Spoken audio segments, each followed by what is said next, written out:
بقينا في زمن الرقص فيه بقى تعليم، ولا التعليم بقى تحرش مغلب بفن؟ في كام فيديو طالع اليومين دول مخلي الواحد يقف ويسأل هو احنا فعلا فاهمين يعني ايه فن ولا بنستعبط؟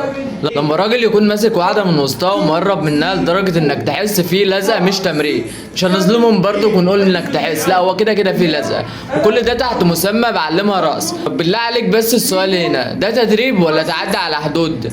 طب ده فن ولا ماسك جسد ببجاحة؟ اللي بقى بيحصل دلوقتي ولا عرف ولا نخوة ولا رجولة ولا احترام ولا حتى اقل درجة من درجات الاداء.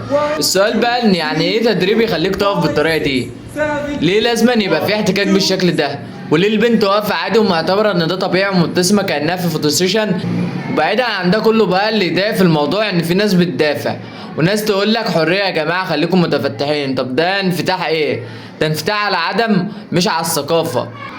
طب بالنسبة للبنت اللي واقفة ممسوكة من وسطها دي، فين بجد الأدب؟ فين الحدود اللي انت اتربيت عليها؟ فين احترام جسمك؟ فين اصلا احترام المجتمع لنفسه؟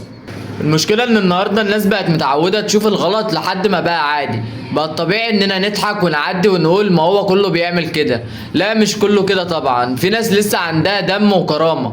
الفيديو ده عمره ما كان فن ومش رقص ومش تدريب، ده قلة ادب بتتقدم للناس على انها انفتاح. ولو ده بقى مقبول النهاردة فانت استنى اللي جاي. ولما التحرش بقى اسمه تعليم، اعرف ان العيب مش في اللي بيرقص، العيب في اللي اتربوا يشوفوا الغلط ويسموه فن. سلام.